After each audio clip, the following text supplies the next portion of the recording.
What is up? This is your LA in a minute. When I talk about a luxurious restaurant with the perfect mood lighting, ice cold martinis, big leather booths, high quality ingredients, you don't usually think of a hamburger joint, but that's exactly what Hamburger Hamlet was. Now I'm here in Sherman Oaks at what was the last Hamburger Hamlet, and I wanted to get into just what it was about this place that made it the favorite haunt of Frank Sinatra, Alfred Hitchcock, and Lucille Ball. That's Hamburger Hamlet. Let's get into it. When that final Hamburger Hamlet closed in Sherman Oaks in 2018, it signified the end of an era. Aside from Sinatra, Hitchcock, and Lucille Ball, it was a favorite haunt of Sammy Davis Jr., Dean Martin, Albert Brooks, Sharon Tate, and even the Beastie Boys. Hamburger Hamlet really was one of a kind. I mean, who would have thought of an upscale hamburger joint in the first place? Harry Lewis, that's who.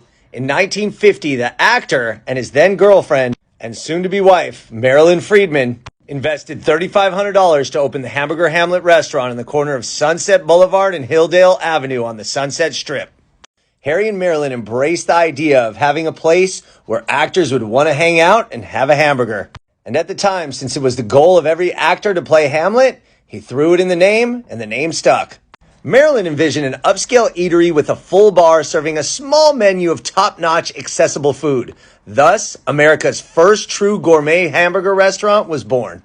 Hamburger Hamlet served burgers with what were considered exotic toppings at the time. They were one of the first to put bacon on a hamburger. Same goes for guacamole and jalapenos. Additionally, they weren't afraid to experiment as they had burgers topped with baked beans and also marinara sauce.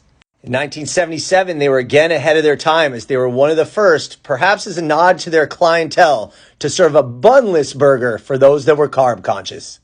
The restaurant grew quickly and they eventually had 24 locations, including this one in Chicago, where Roger Ebert and Oprah Winfrey went on a date together. That's the truth. Even expanded to the East Coast with the location in Washington, D.C. after the company went public. 1987, the Lewises opened the upscale Kate Mantilini restaurant, but never lost sight of their cozy upscale hamburger joint, Hamburger Hamlet.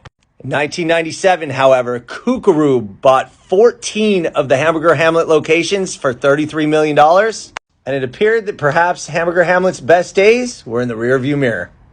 Unfortunately, one by one, the Hamburger Hamlets closed down, and it's just memories and photos like these from vintage Los Angeles's Allison Martino that keep the legacy of Hamburger Hamlet going strong.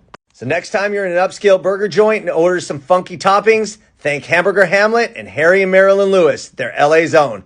All right, LA, it's been a minute.